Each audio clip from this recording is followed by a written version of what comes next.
연인 20회 성공개 장면을 보면 장현이 소현세자의 편지를 받고 직접 궁으로 향해 인조와 독대하는 장면이 나옵니다. 이때 장현은 자신이 누군지 묻는 인조에게 스스로 선세자가 무척이나 아끼던 역관이라고 말합니다. 거기에다 용골대까지 합세해 강빈이 진정 역모를 꾸민 것이 맞는지 인조에게 증자를 내놓을 것을 요구합니다. 이에 인조는 매우 불안해하며 눈알도 굴리고 다리까지 떨면서 그야말로 겁을 잔뜩 집어먹은 표정이었습니다. 그런데 장현의 이런 판단이 자신과 길채를 죽음의 문턱까지 몰아넣게 될 것 같습니다. 알다시피 왕이 겁을 먹으면 장철도, 김상원도, 최명길도 제일 무섭다고 말했으니까요. 결국 인조는 강빈이 역모를 꾸몄다는 증자를 찾기 위해 혈안이 될 것입니다. 만약 증자를 내놓지 않으면 청나라 용골대가 이를 빌미로 원손을 왕위에 올리고 자신을 폐위할지도 모른다고 생각할 테니까요. 이에 인조는 강빈 처소에서 일했던 궁녀들을 전부 잡아다 문초하는 듯 보입니다. 그리고 이 과정에서 강빈이 길채에게 패물을 준 사실이 드러나게 될 것 같습니다. 결국 길채는 이 일로 붙잡혀 오게 되고 이 사실을 은혜가 남현준에게 알릴 것 같습니다. 하지만 궁중 저주 사건의 진실이 모두 드러나려면 아직 때가 아니죠. 이 사건의 진실이 밝혀지는 때는 인조가 죽고 난 후의 일이니까요. 그렇다면 이대로 길채는 누명을 쓰고 죽게 될까요? 전 오히려 소용조 씨가 궁지에 몰리게 된다고 생각했습니다. 그 이유를 지금부터 설명해 드리겠습니다. 그동안 궁궐에서 흉물이 발견될 때면 후궁조 씨는 모두 세자빈이 한 짓이라고 덮어씌웠습니다. 이 때문에 강빈이 전하의 전복구이에 독을 타고 전하의 처소에 흉물을 숨겨 저주했다는 이유로 사약을 받고 죽고 말았죠. 하지만 이 과정에서 길채에 대한 이야기는 나오지 않았습니다. 즉 소용조 씨가 길채를 끌어들여 죽이고 싶었다면 이때 써먹었겠죠. 그런데 소용조 씨는 그러지 않았습니다. 그 이유는 길채의 저주물이 발견되지 않는 것이 소용조 씨에게는 더 이득이었기 때문이죠.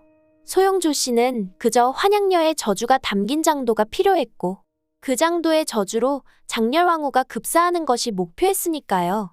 즉 저주물이 발견되면 어쩔 수 없이 길채에게 덮어씌우겠지만 그전에는 굳이 길채를 희생시킬 필요가 없었다는 것입니다.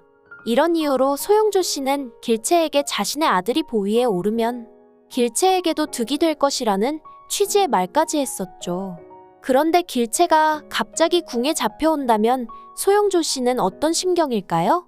아마도 큰 위기감을 느끼겠죠. 하지만 나중에 저주물이 발견된 것 때문이 아니라 강빈과 엮여서 들어온 것이라는 사실을 알고 안도할 것 같습니다. 그래서 이참의 장도를 강빈 역모의 증자로 이용하려 할 수도 있습니다. 그런데 우리 길채가 그냥 당할 사람은 아니죠. 아마도 제작진은 플래시백을 사용해 궁에서 장현의 반지가 땅바닥에 떨어지던 그 순간으로 되돌아갈 것입니다. 알다시피 길채는 그때까지만 해도 궁궐 수레의 마대로 덮어 씌워져 있던 사람이 장현인 줄 몰랐으니까요. 길채는 다시 왔던 길을 돌아가 묻었던 장도를 파내고 소용조 씨와 그의 아들에 관한 문구가 새겨진 장도로 바꿔치기 할 것 같습니다. 이후 그 수레가 있던 장소로 다시 가보니 수레는 출발에 이미 저만치 가고 있었겠죠. 그때 길채가 장현이 떨어뜨린 반지를 발견하고 놀라 뒤따라가서 구하지 않았을까 싶네요. 한편 소용조 씨는 길채가 하옥되었다는 사실에 사람을 보내 장도에 관한 일을 강빈이 시켜 한 짓이라고 자백하라 할 것입니다. 그렇게 하면 너의 가족들은 내가 책임지고 살려주겠다고 말이죠. 하지만 길채는 오히려 소용조 씨를 협박하겠죠.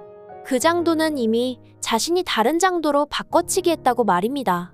그리고 그 장도에는 소용조 씨와 그의 아들을 찬양하는 글이 새겨 있다고 말입니다. 거기에다 만약 남현준까지 이 사실을 은혜에게 듣고 소용조 씨를 찾아와 길채를 풀어줄 것을 청한다면 소용조 씨는 결국 길채를 살릴 수밖에 없을 것 같습니다. 그런데 이때 소용조 씨가 길채를 어떻게 살릴지가 의문이네요. 일단 역모죄로 잡혀온 사람을 빼돌린다는 것 자체가 어렵기 때문이죠. 아무튼 이렇게 해서 길채가 목숨을 건지지 않을까 싶네요. 오늘 준비한 내용은 여기까지입니다. 구독과 좋아요 부탁드리며 많은 의견과 댓글 남겨주세요. 시청해주셔서 감사합니다.